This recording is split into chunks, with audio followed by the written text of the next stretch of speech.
श्री कृष्ण गोविंद हरे मुरारे हे नाथ नारायण वासुदेव श्री कृष्ण गोविंद हरे मुरारे हे नाथ नारायण वासुदेव हे नाथ नारायण वासुदेव हे नाथ नारायण वासुदेव हे नाथ नारायण वासुदेव हे नाथ नारायण वासुदेव हे नाथ नारायण वासुदेव हे नाथ नारायण वासुदेव हे नाथ नारायण वासुदेव हे नाथ नारायण वासुदेव श्री कृष्ण गोविंद हरे मुरारी हे नाथ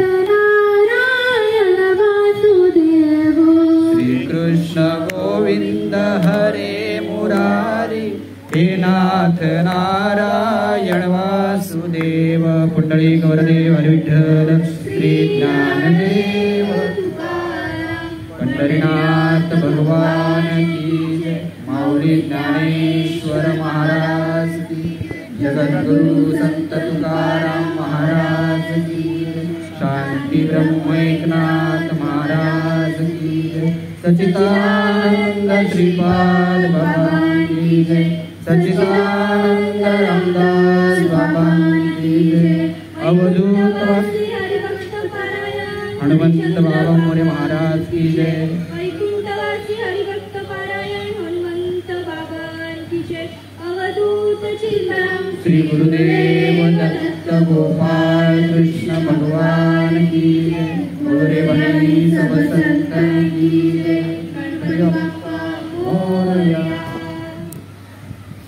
तरी अवधान एक वेळ तिचे मग सर्व सुखासी पात्र होईचे हे प्रतिज्ञ उत्तर माझे उघडाईका गुरुर्ब्रह्मा गुरुर्विष्णू गुरुर्देवो महेश्वर गुरु साक्षात् परब्रह्म तस्मै श्री गुरुवे नमः महायोगपीठे तटे भीमरथ्या वरं पुण्डलीकाय धातु मुनीन्द्रे समागत्य तिष्ठं तमानन्दकन्दं परब्रह्मलिङ्गं भजे पाण्डुरङ्गं पांडुरंगा गुरु प्रथम नमन दुसरे चरण संतांचिया ज्यांच्या कृपादाने कथेचा विस्तारू बाबाजी सद्गुरु दास तुका जयांचे केल्या स्मरण होय सकळ विद्येचे अधिकरण तेची बंधू श्री चरण श्री गुरूंचे ओम नमो ज्ञानेश्वरा करुणा करा दयाळा तुमचा अनुग्रह लादलो पवन झालो चराचरी मी तो काळा कुसरी काही सणेने बोलतो वचने अति भाविक तुमचा अनुग्रह लादलो पवन झालो चराचरी एका जनार्दनी तुमचा दास त्याची आस पुरवावी तुमचा अनुग्रह लादलो पवन झालो चराचरी ओम ब्रह्मानंदं परमसुखदं केवलं ज्ञानमूर्ति द्वन्द्वातीतं गगनसदृशं तत्त्वमस्यादिलक्ष्यम् एकं नित्यं विमलमचलं सर्वादिसाक्षिभूतं भावातीतं त्रिगुणरहितं सद्गुरु तं नमामि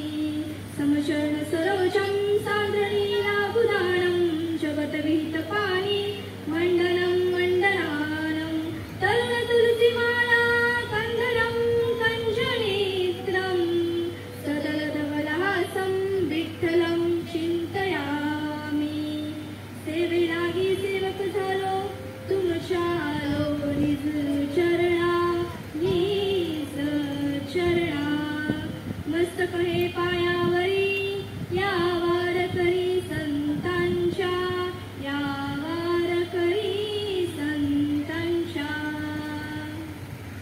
तरी अवधान एक वेळ तुझे, मग सर्व सुखासी पात्र होईचे. हे प्रतिज्ञे उत्तर माझे उघड ऐका. प्रस्तुत प्राप्त प्रसंगी प्राप्त स्थळी तुम्हा सकळ साधू संतांच्या सेवेसाठी निवडलेली ओवी. माऊली महावैष्णव भगवान ज्ञानोबराय यांच्या वेदवाणीतून प्रगट झालेल्या ज्ञानेश्वरी ग्रंथातील अध्याय 9 व ओवी पहिलीच आहे. आजच्या प्रवचन रूपी सेवेचं प्रयोजन म्हणजे श्री ज्ञानदेव सांप्रदायिक मंडळाच्या वतीने तसेच चिंचवाडा गणेशनगर भाविकांच्या सहकार्याने, त्याचप्रमाणे श्रीमद भागवताचार्य गुरुवर्य हरिभक्त पारायण ज्ञानेश्वर महाराज सुतार सावर्डेकर यांच्या प्रेरणेने, तसेच हरिभक्त पारायण सागर महाराज थोरात यांच्या सुद्धा प्रेरणेने रामनवमी निमित्त चालू असलेला हा अखंड हरिनाम सप्ताह, त्याचप्रमाणे ग्रंथराज ज्ञानेश्वरी पारायण. वास्तविक मी कोणी प्रवचनकार नाही, परंतु तुम्हा साधू संतांच्या कृपाप्रसादाने व माझ्या सद्गुरु कृपेने मी 2 शब्द बोलण्याचा प्रयत्न करते. वास्तविक पाहता मज पामराय काय थोरपण, पायीची वाहने पायी करू. याप्रमाणे भगवान श्री ज्ञानोबरायांच्या भाषेत बोलायचं झाले तर माऊली म्हणतात, जैसा स्वभाव माय बापांचा, अपत्य बोले तरी बोबडी वाचा, तरी अधिकची दयाचा संतोषाती. ज्याप्रमाणे लहान बाळ बोबडे बोलते व त्याच्या आई वडिलांना आनंद होतो, तसेच आज मी तुम्हा सर्वांमध्ये लहान आहे, तरी आपली कृपा असू द्या. तरी अवधान एक वेळ दिजे, मग सर्व सुखासी पात्र होईजे. हे प्रतिज्ञ उत्तर माझे उघड ऐका. तर प्रस्तुत ओवीमध्ये माऊली ज्ञानोबराय काय सांगत आहेत, तर मी हे प्रतिज्ञापूर्वक सांगतो की काय, तर तुम्ही तुमचे लक्ष इकडे दिलात तर तुम्ही सर्व सुखाला पात्र व्हाल. पण परी प्रौढई न बोलो जी, तुम्हा सर्वज्ञांच्या समाजी, द्यावे अवदान हे माझी विनवणी सलगीची. तुम्हा सर्व ज्ञात मंडळीसमोर मी हे आढ्यतेने बोलत नाहीये. ही माझी तुम्हाला लढीवाळपणाची विनंती आहे. काय, तर तुम्ही इकडे लक्ष द्यावे. काय लक्ष द्यायचंय, तर जे भगवान श्रीकृष्णांनी स्वतःच्या आई वडिलांना नाही सांगितलं ते ज्ञान आपल्यापर्यंत आले आहे आणि ते माऊली आपल्याला सांगत आहेत. काय, तरी अवधान. अवधान म्हणजे काय, तर अवधान म्हणजे लक्षपूर्वक ऐकणे. मग आपल्याला काय लक्षपूर्वक ऐकायचंय, तर आणि काय ऐकायचंय आणि अवधान आपल्याला किती वेळा द्यायचं आहे, तरी अवधान एक वेळ. किती वेळा द्यायचं आहे, एक वेळा. मग का द्यायचं आहे, तर श्रवणे कीर्तने झाले ते पावन, सणकाधिक जाण परमभक्त, झाली ते विश्रांती याच का सकळा, जीवी जीवन कळा श्रीमूर्तिया. श्रवण आणि कीर्तनाने ते पावन झाले. तर ते म्हणजे कोण, तर माऊली ज्ञानोबरायांनी या अभंगामध्ये नवविध भक्ती करून कोणते भक्त पवित्र झाले आहेत ते सांगितले आहे. मग श्रवण कीर्तने झाले ते पावन, तर ते कोण, तर आपण पुढे अभंगामध्ये ते बघूया. सनकाधिक जाण परमभक्त. सनकाधिक म्हणजे काय, तर सनकाधिक हे ब्रह्माचे 4 मानस पुत्र आहेत. ते कोण, तर सनक, सनंदन, सनातन आणि सनकुमार. हे अतिशय ज्ञानी होते आणि तपस्वी होते. ह्यांना हे संसारामध्ये गुंतले नव्हते. आणि हे निर्माण कसे झाले, तर ते ब्रह्माजीच्या मनात निर्माण झाले. आणि आपल्याला कोणाला जाणायचं आहे, तर या ब्रह्माला जाणायचं आहे. मग पुढे काय म्हटलंय, श्रवण कीर्तने झाले ते पावन, सनकाधिक जाण परमभक्त, झाली ते विश्रांती म्हणजे असंख्य जीवांचा जीव असणारा जो भगवान परमात्मा पंढरीला आहे, त्यांनी या याचक भक्तांना काय केले तर त्यांनी या याचक भक्तांना समाधान दिले. मग पादसेवेने अक्रूर झाला ब्रह्मरूप, प्रत्यक्ष स्वरूप गोविंदाचे. अक्रूर नावाचा राजा पादसेवन भक्ती करून ब्रह्मरूप झाला. त्याचे स्वरूप प्रत्यक्ष कसे झाले तर त्याचे स्वरूप गोविंदाचे झाले. पुढे काय म्हटलं आहे, सख्यपणे अर्जुन नर नारायण सृष्टी जनार्दन एक रूप. अर्जुन तर सगळ्यांनाच माहिती आहे. श्रीकृष्णाचा सख्य कोण आहे तर अर्जुन आहे. मी मगाशी सांगितलं जे ज्ञान श्रीकृष्णाने स्वतःच्या आई वडिलांना सांगितलं नाही, ते ज्ञान श्रीकृष्णाने कोणाला सांगितलं, अर्जुनाला सांगितलं. मग ते ज्ञान आपल्याला सुद्धा कळणार आहे का तर हो, ते ज्ञान आपल्याला सुद्धा मिळणार आहे. आपण ते पुढे बघूयात. प्रथम आपण बघणार आहोत की नवविधा भक्ती करून कोणते भक्त पवित्र झाले. तर मग सख्य भक्ती करून अर्जुन हा कसा झाला तर अर्जुन स्वतः ईश्वर स्वरूप झाला किंवा तो त्या स्वरूपात मिळाला. दासत्व निकट हनुमंत केले आणि म्हणून देखील रामचरण. हनुमंताने दासत्व भक्ती केल्यामुळे त्याला रामचरण प्राप्त झाले आहे. त्याचप्रमाणे बळी, भीष्म, प्रल्हाद, नारद, श्री यासारखे सर्व भक्त मंडळ किंवा सर्व संतांचा देवाच्या नामाने उद्धार झाला आहे. मग आता नवविधा भक्तीचे प्रकार कोणते तर श्रवणम कीर्तनम, विष्णू स्मरणम, पादसेवनम, अर्चनम, वंदनम, दास्य सख्यम आत्म निवेदनम. मग पहिली भक्ती कोणती आहे तर पहिली ही श्रवण भक्ती आहे. श्रवण भक्तीमध्ये आपल्याला काय करायचे आहे तर आपल्याला श्री रामदास स्वामी दासबोधामध्ये सांगतात की प्रथम भजन ऐसे जाण, हरी कथा पुराण श्रवण, नाना अध्यात्म निरूपण ऐकत जावे. मग पहिल्या भक्तीमध्ये श्रवण भक्तीमध्ये आपल्याला काय करायचं आहे तर अध्यात्म म्हणजे जे ग्रंथांचे निरूपण केले जाते ते आपल्याला काय करायचे आहे त्याचे आपल्याला लक्षपूर्वक श्रवण करायचं आहे. मग त्यामध्ये काय सांगितले जाते कर्मयोग, उपासना मार्ग, ज्ञान मार्ग हे आपल्याला मार्ग सांगितले जातात.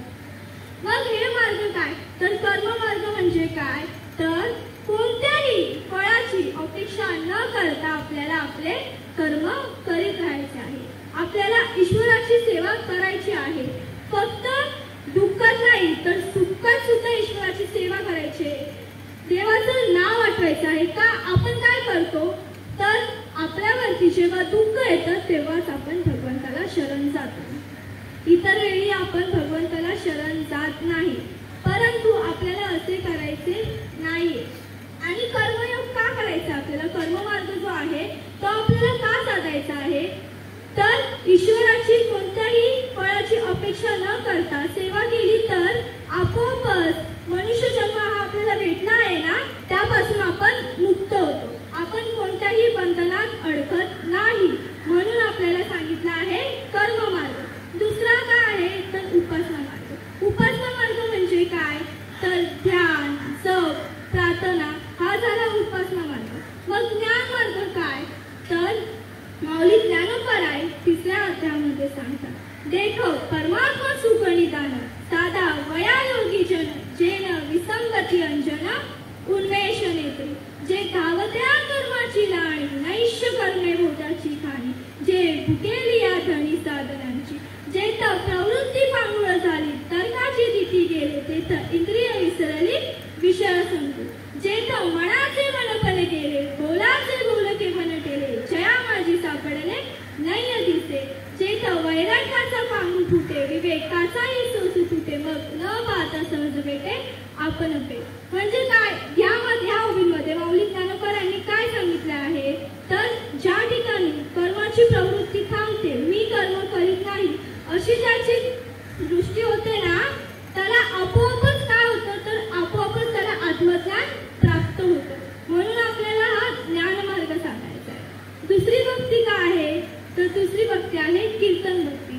का कीर्तन का करायचं आहे आपल्या स्वतःच्या स्वार्थासाठी किंवा आपले हित करण्यासाठी आपल्याला कीर्तन करायचं आहे. उगाच सांगायचे म्हणून नाही. आपल्याला पैशासाठी आपल्याला कीर्तन नाही करायचं आहे. जे ह्या भारत किंवा ह्या मंडळाने जो उपक्रम राबवला आहे ना, की पैसे किंवा पाकिटं देऊन आपण स्वतःचे पैसे ठरवून आपल्याला कीर्तन नाही करायचे, आपल्या स्वतःच्या स्वार्थासाठी कीर्तन करायचं आहे. तिसरी भक्ती काय तर दास्य. दास्यत्वाची भक्ती का करायची आहे आणि दास्यत्वाची भक्ती म्हणजे काय तर स्वतः आपण देवाचा दास बनून व्हायचं आहे, देवाच्या चरणी आपल्याला सतत लीन व्हायचं आहे.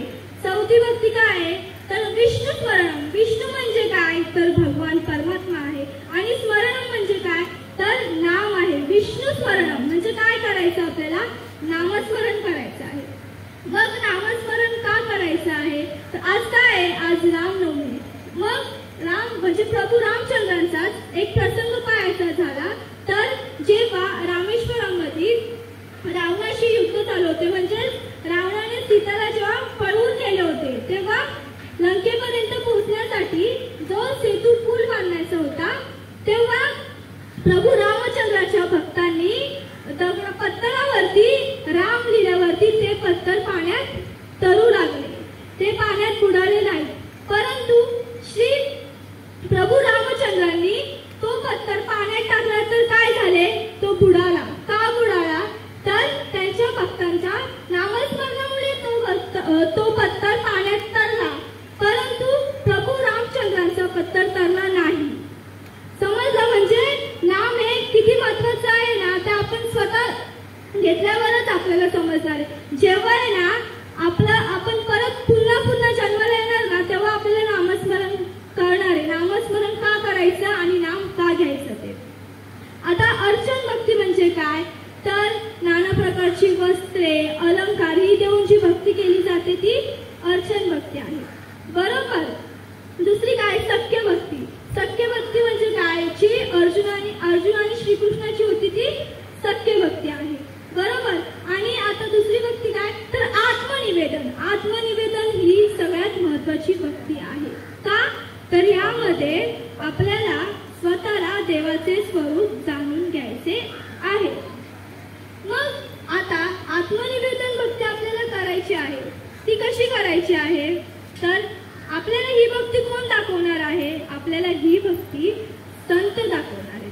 का तो मार्ग दाखवून गेले आधी दयानिधी संत ते. आपल्याला संतांनी मार्ग दाखवला आहे. मग आपल्याला हा मार्ग दाखवला आहे, मग आपण त्या मार्गाने का नाही जात, आपल्याला सुद्धा त्या मार्गाने जायला पाहिजे. संतांनी आपल्यासाठी एवढं केले, आपण संतांसाठी तेवढं का नाही करू शकत. तू अवतार तुम्हा धरावया कारण उद्धराया जन जड जीवा. का संतांचा अवतार झाला हो तर आपल्यासारख्या जड जीवांचा उद्धार करण्यासाठी संतांचा अवतार आहे. मग आपल्याला सुद्धा का संतांना शरण जायचं आहे. का जेव्हा आपण आईच्या उदरामध्ये असताना आपण काय म्हणायचो की देवा मला तू या संकटातून बाहेर काढ. मी बाहेर आल्यावर तुझे नामस्मरण करन, तुझे भजन करन. पण आपण खरंच तसं करतो का नाही. आपण जेव्हा आईच्या उदरामध्ये होतो तेव्हा आपण देवाला काय बोलायचो, देवा लवकर मला या त्रासातून मुक्त कर.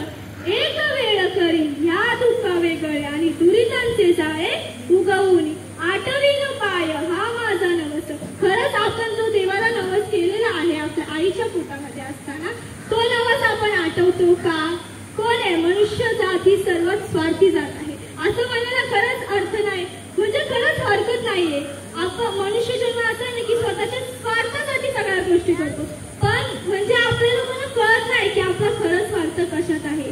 ज्याने आपल्याला जन्माला घातलंय त्याला आपण विसरतोय. देवात निर्मिले शिती तिचे मोठी पाषाण होती आणि तया तिचा देव म्हणती ज्ञानविन.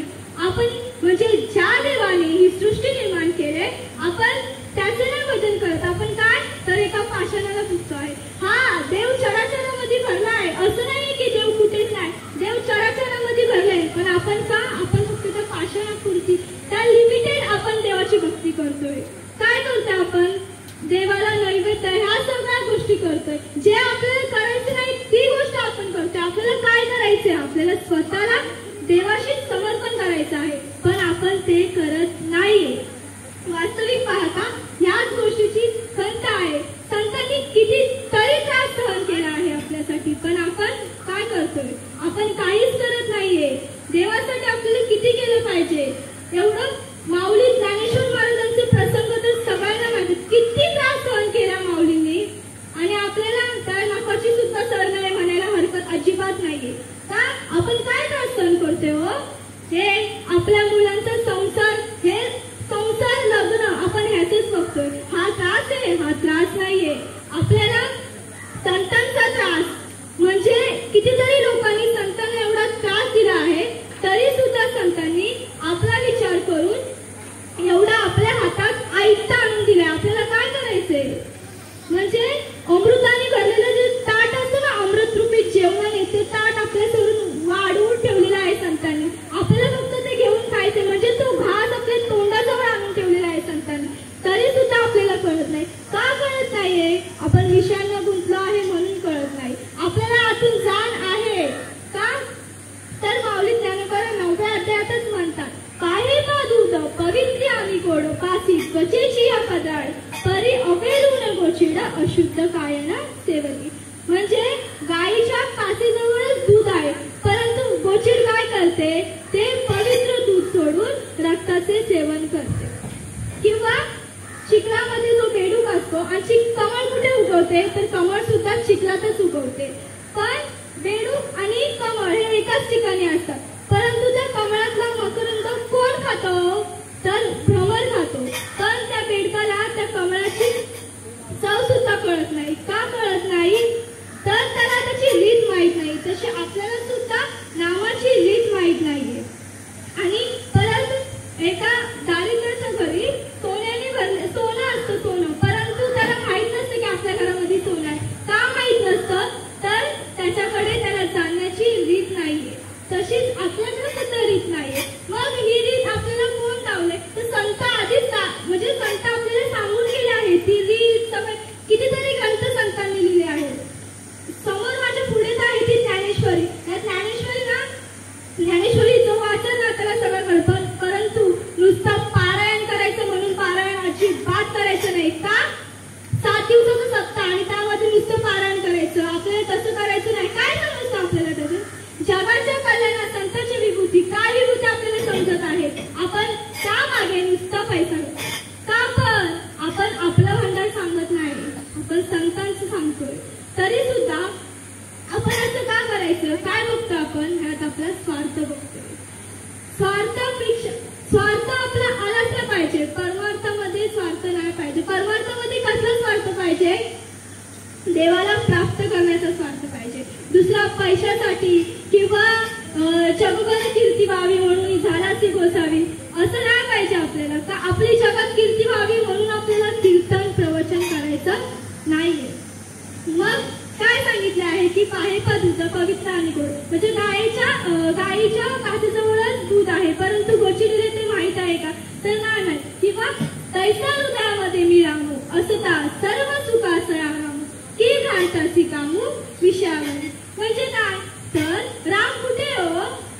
राम आपल्या हृदयात आहे, पण आपल्याला माहित आहे का तो आपल्या हृदयात आहे? आपल्याला नाही माहिती. मग आपल्याला कधी माहित पडणार आहे? तू राम भजन कर प्राणी तेरी 2 दिन की जिंदगानी. तू राम भजन कर प्राणी तेरी 2 दिन की जिंदगानी. किती दिवसाचं आयुष्य आपलं? क्षणार्धात आपला जीव जाऊ शकतो. का? तर आलिया मनुष्य देहाशी मुक्तीचा दारवंट मुक्त त्याशी लव निमिषे एकुदिशी याव जन्मेसी मोकळा. आपल्या जीवनाचा काही भरोसा नाही. आपल्या डोळ्याची पापणी फडफडपर्यंत आपला जीव जाऊ शकतो, तरी सुद्धा आपल्याला कळत नाही. म्हणून आपल्याला भगवंताला शरण जायचं आहे. संत आपल्याला मार्ग दाखवून गेले आहेत, मग त्याचं आपल्याला सोनं करायचं आहे. काय करायचं? आणि मग आता संत आपल्याला मार्ग दाखवून गेले आहेत, बरोबर. मग ती रीत आपल्याला कोण सांगणार? तर ती रीत आपल्याला सद्गुरू सांगणार. का? तर सद्गुरू वाचून सापडे ना सोय धरावे ते पाया आधी आधी आपण सारखी करीती तात्काळ नाही काळ वेळ तया लागेल. सद्गुरूंशिवाय आपल्याला तेच नाम कळू शकत नाही. असे का?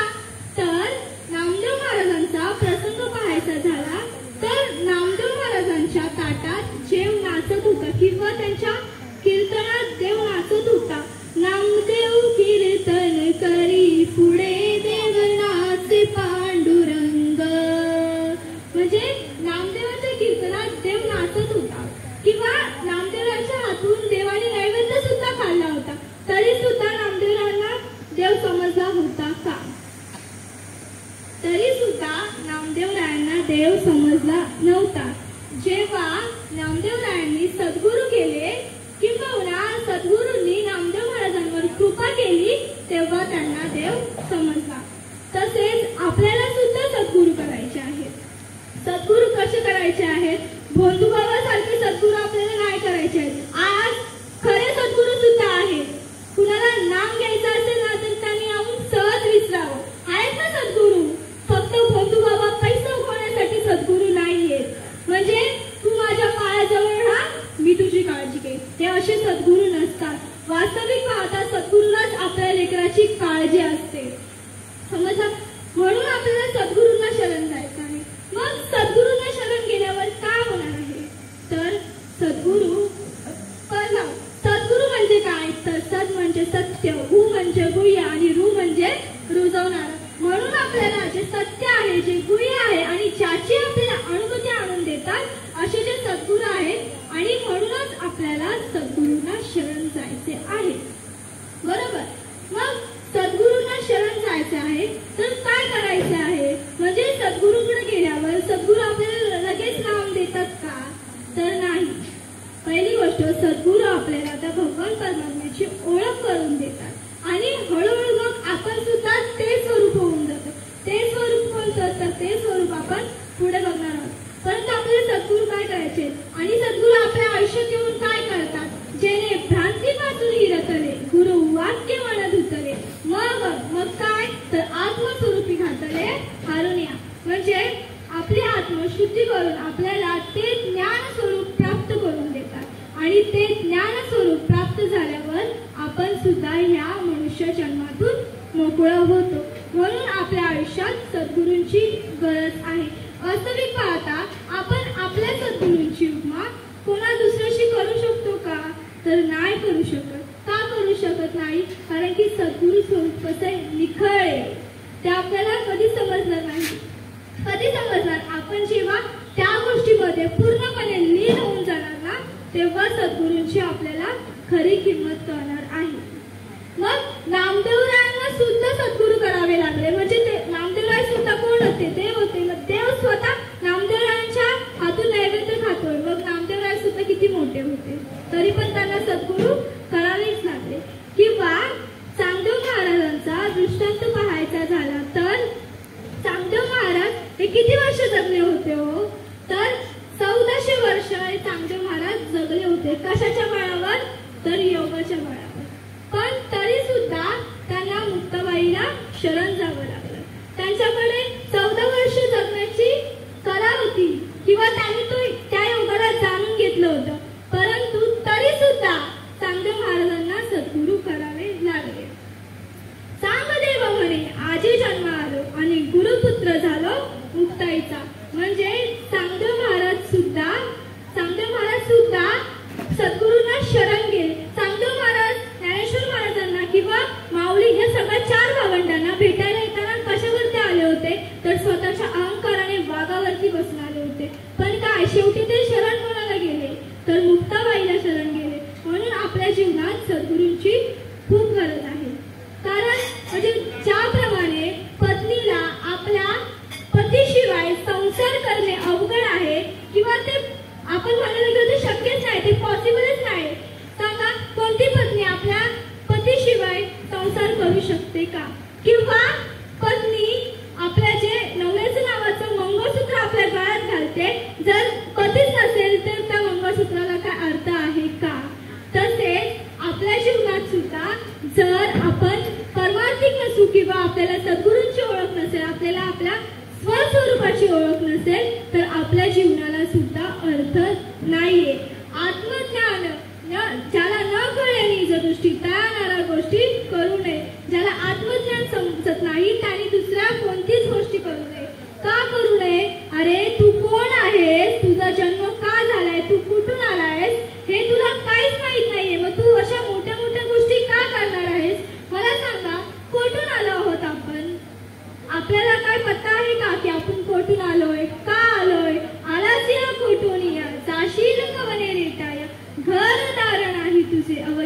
लटकीच माया. आपल्याला माहीतच नाही आपला जन्म का झाला आहे, आपण कुठून आलो आहे. मग हे जाणून घेण्यासाठी आपल्याला सद्गुरूंना शरण जायचं. किंवा आपल्याला हा मनुष्य देह मिळाला आहे, तो का मिळाला आहे, तर देह दिला देवे भजन गोमटा तो या झाला फाटा बाधिकेचा. म्हणजे भगवान म्हणजे त्याच स्वरूपाचे भगवान परमात्माचे भजन करण्यासाठी आपल्याला हा मनुष्य देह मिळाला आहे. किंवा हात पाय कशाला दिले आहेत, तर कीर्तनात त्या भगवान परमात्म्याच्या नामात रंगून जाण्यासाठी आपल्याला हात पाय हा देह दिला आहे. परंतु आपण त्याचा वापर करतो का, आपण खरंच सद्गुरूंना शरण जातो का, किंवा आपण आपल्याला संतांनी जो मार्ग दाखवला आहे त्या मार्गाने जातो का, तर नाही जात. का नाही जातो, आपल्याला एवढं समजलंय, आपल्याला माहित आहे, फक्त आपल्याला त्याची रीत जाणून घ्यायची आहे, आपल्याला सद्गुरू करायचे आहेत. कारण खरंच सद्गुरूंशिवाय आपण आपल्या आयुष्यात काहीच करू शकत नाही.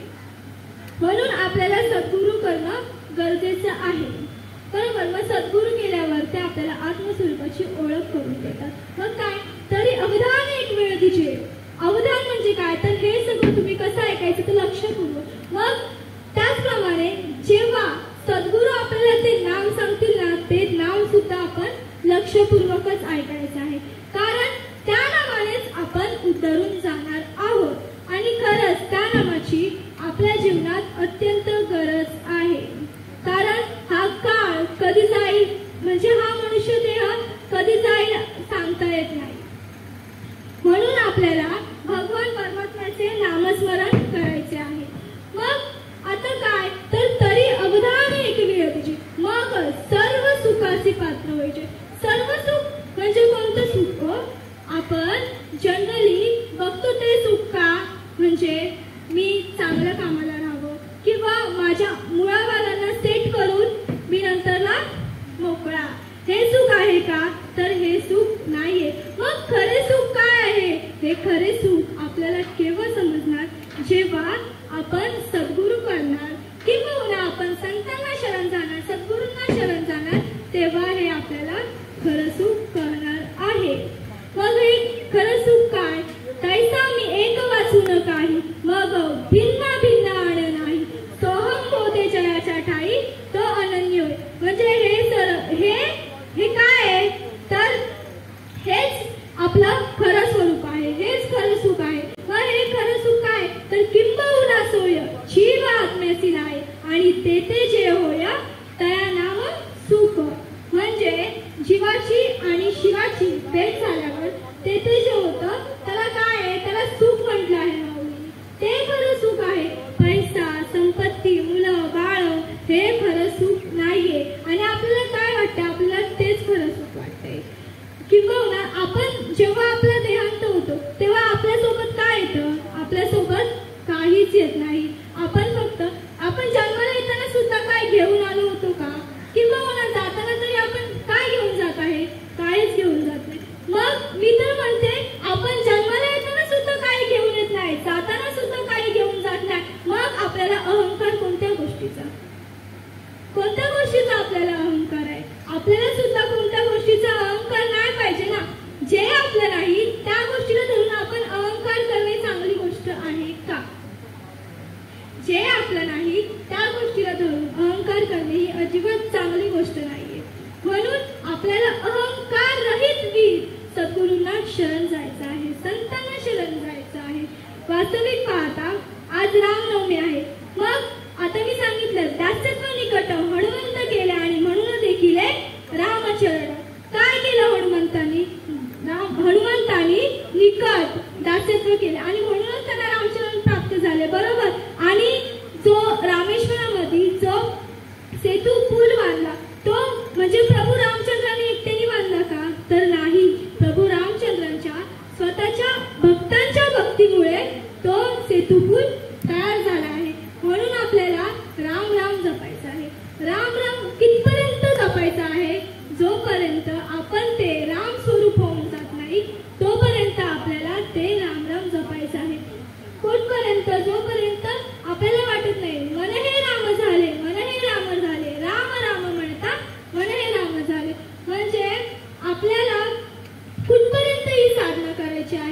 जोपर्यंत आपण त्या स्वरूपाशी एकरूप लीन होत नाही तोपर्यंत आपल्याला नामाची साधना करायची आहे. मग एकदा का आपण त्या स्वरूपाशी लीन झालो की आपल्यामध्ये भेद हा राहतच नाही. मग काय करायचं आपल्याला, तर आपल्याला सुद्धा ते नाम घ्यायचं आहे. आपल्याला सुद्धा सद्गुरूंना शरण जायचं आहे. का जायचं आहे, तर मी आता एवढे संतांची उदाहरणं सांगितले. म्हणजे सद्गुरूंशिवाय आपण या संसार सागरातून तरू शकत नाही.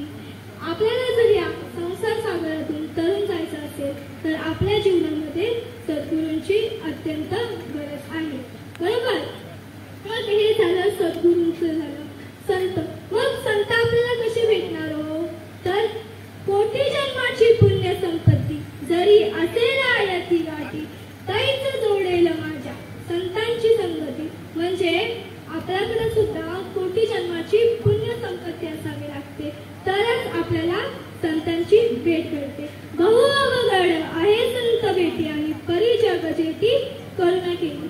खरे संत भेटायला खूप अवघड आहे आणि आपल्याला ते खरे संत भेटले आहेत ते आपले काय आहे, आपले परमभाग्य आहे. आणि तुम्हाला सुद्धा असं वाटत असेल की तुमची सुद्धा खऱ्या संतांसोबत भेट व्हावी तर तुम्ही नक्कीच सांगावे. कारण स्वतःचा स्वार्थ परमार्थामध्ये नाहीये की हे माझ्याकडे मला मिळालंय तर ते माझ्याकडेच राहते. नाही, जे मला मिळालंय ते सगळ्यांना भेटलं पाहिजे. का, मी जे स्वरूप, मला जे स्वरूप माहीत झाले आहे ते स्वरूप सुद्धा सगळ्यांना माहीत झालं पाहिजे. वास्तविक पाहता ते स्वरूप आपल्या पाशीच आहे, ते आपल्यामध्येच आहे, परंतु तुझं आहे तुझं पाशी परी तू जागा चुकलाशी. सगळ्या गोष्टी, तो जो राम आहे तो आपल्या हृदयातच आहे, परंतु तरी सुद्धा आपल्याला तो राम कळला नाही. किंवा पाण्यावर जी पाणी आणि लाट वेगळी आहे का, पाणी आणि लाट वेगळी आहे का, तर नाही, पाणी आणि लाट एकच आहे. त्याचप्रमाणे आपण आणि देव सुद्धा एकच आहे. कधी पटणार हो आपल्याला हे?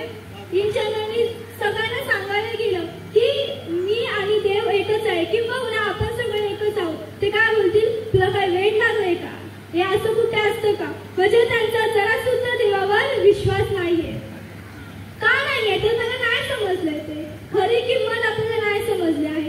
खरी किंमत, फॉर एक्झाम्पल, म्हणजे जर उदाहरण द्यायचं झालं तर म्हणजे बघा, जेव्हा आपल्याकडे पैसा असतो, बरोबर, हा, मग पैसा असल्यावरती आपल्याला त्याची खरी किंमत कळते का, नाही समजत ना. आणि जेव्हा आपल्याजवळ पैसा नसतो तेव्हा नाही, अरे मी हे पैसे साठवले पाहिजे होते, तेव्हा म्हणजे तशी त्यानंतर ना जेव्हा आपल्याजवळ काय नसतं, सगळं निघून जातं ना, तेव्हा आपल्याला खरी किंमत कळते. तशी म्हणजे आता आपल्याला जो मनुष्य भेटला आहे ना तो जेव्हा निघून जाईल ना, आणि पुढच्या जन्माचा काय भरोसा आहे, कुठला जन्म भेटणार आहे आपल्याला, 84 लक्ष योनी फिरून आपल्याला जन्म भेटणार आहे. आणि त्यातून पण एखाद्या वेळेस हा मनुष्य जन्म खूप भाग्याने मिळतो.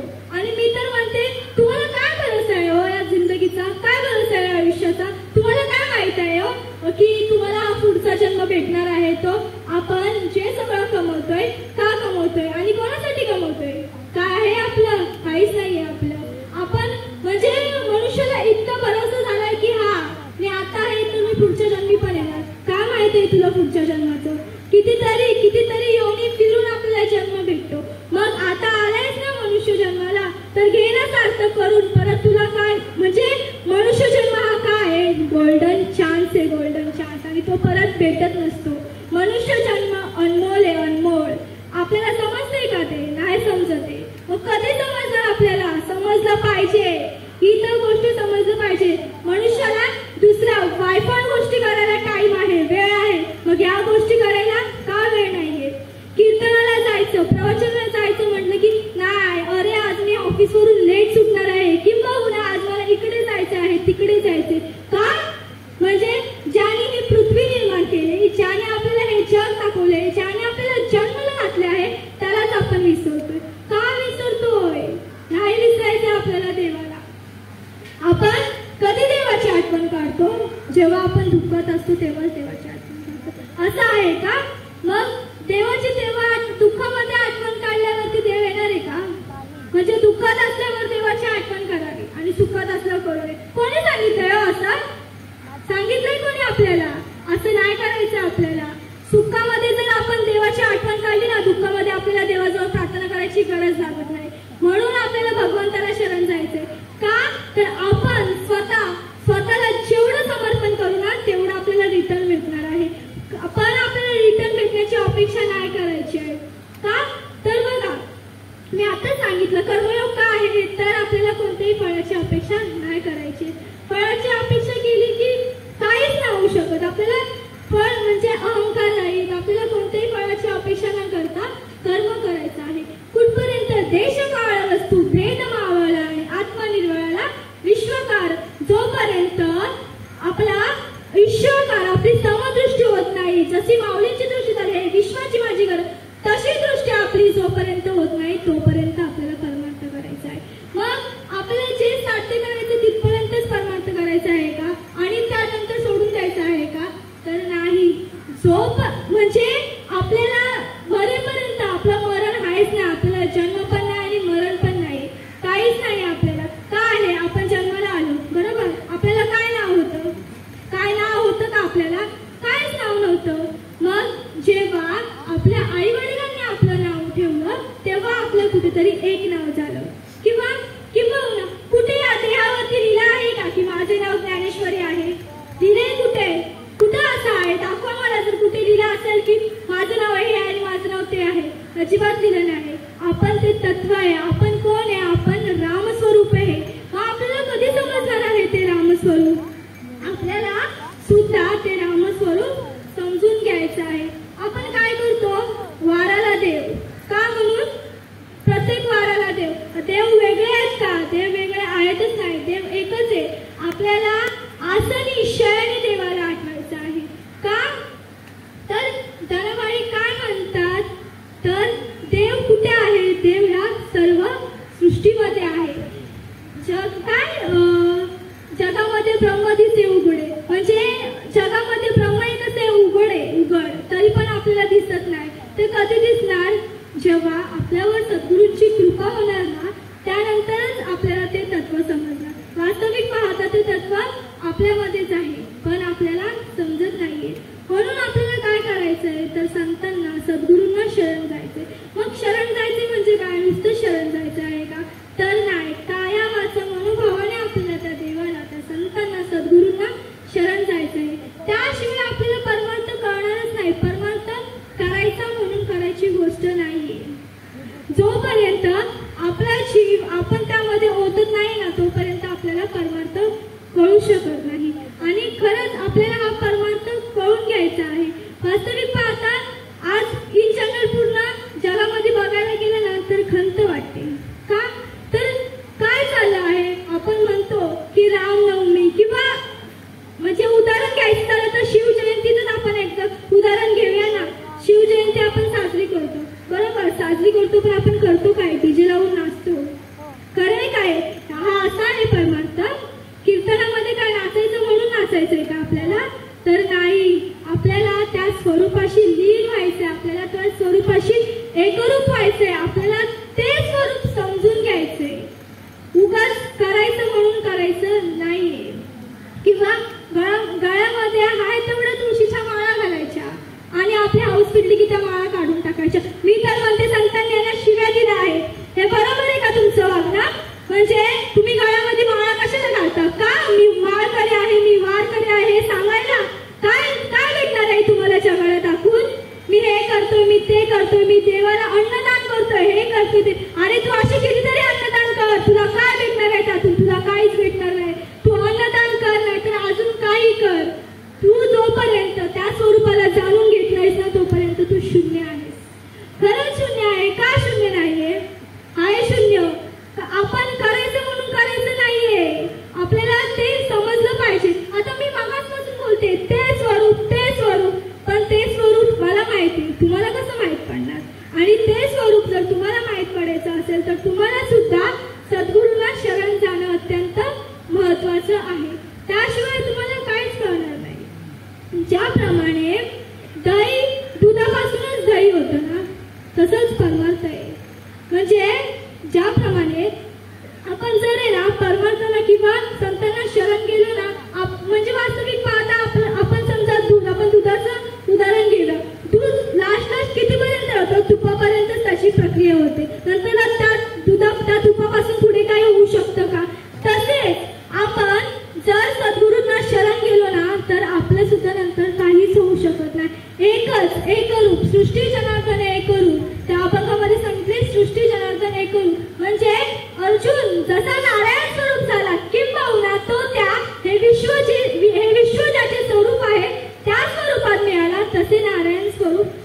सुद्धा होऊ शकतो. उगाच तुकाराम महाराजांना स्वतः देव घ्यायला आला होता का? स्वतः देव घ्यायला आला होता ना, फक्त उगाचच आला होता का? तर नाही. जेव्हा तुकाराम महाराजांनी एवढा अट्टहास केला, त्यानंतर देवाने स्वतः त्यांना बोलून घेतला आहे. तसेच आपल्याला ती गोष्ट केव्हा मिळणार?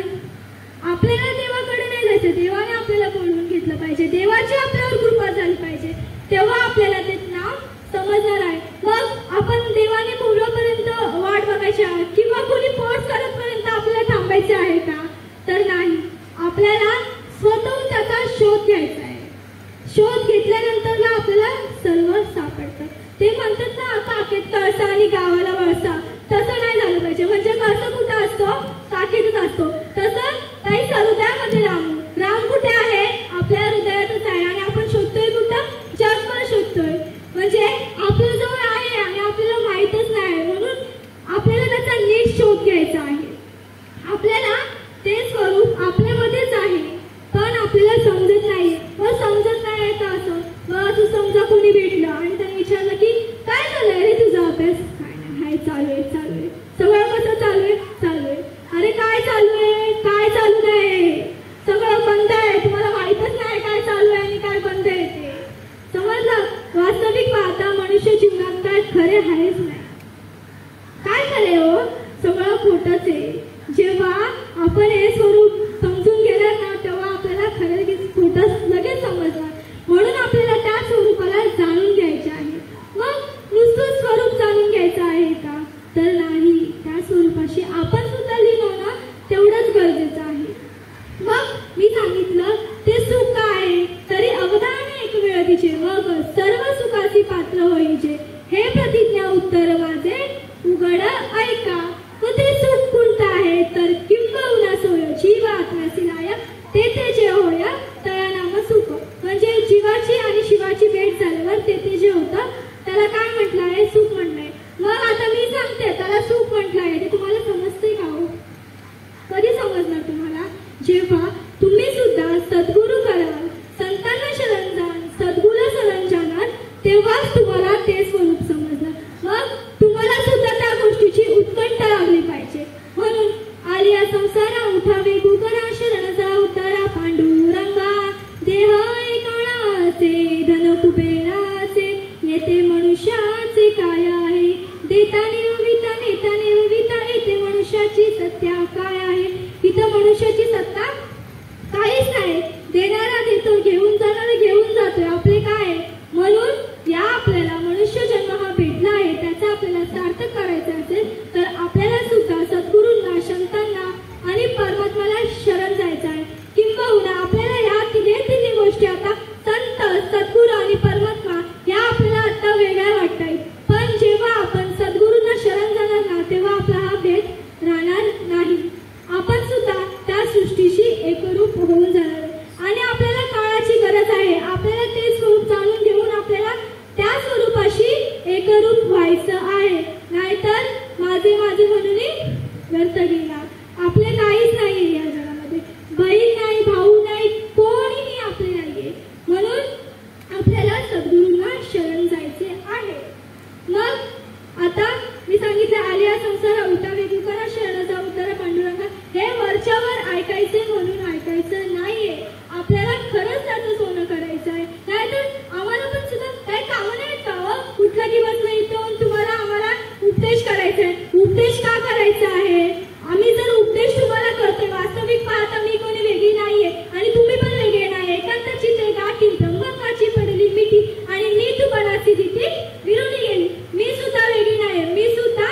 प्रवहिंचे, हे प्रतिज्ञा उत्तर माझे उघड ऐका.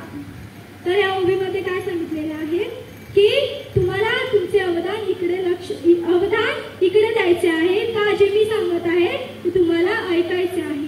बरोबर, हा ओवीचा सरळ अर्थ होतो. आणि आता आपल्या ओवीचं निरूपण करायचं म्हणून नाही, तर आपल्याला स्वतःला ते जाणायचं आहे आणि ते कळून झालंय. प्रस्तुत प्राप्त प्रसंगी सेवेसाठी उपस्थित हरिभक्त पारायण दीपक महाराज कोटे, हरिभक्त पारायण वैभव महाराज पवार, हरिभक्त पारायण प्रकाश महाराज कोटे, हरिभक्त पारायण गायनाचार्य माझे बाबा नेहमीच या लेखीसोबत असणारे ज्ञानोबा माऊली कळंबे, त्याचप्रमाणे हरिभक्त पारायण अनिकेत महाराज केसरकर आणि त्याचप्रमाणे युवा कीर्तनकार नेहमी या बहिणीच्या सोबत उभी असणारी निशाताई कळंबे आणि त्याचप्रमाणे या बालकाला नेहमी सपोर्ट करणारे अजय महाराज झाडाने आणि त्याचप्रमाणे माझे आई वडील.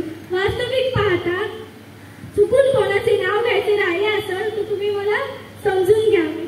झालेली सेवा भगवान परमात्म्याच्या चरणी, तुम्हा साधू संतांच्या चरणी, माझ्या सद्गुरूंच्या चरणी समर्पित करून या ठिकाणी सेवेला पुनर्विराम देते. श्री ज्ञानदेव तुकाराम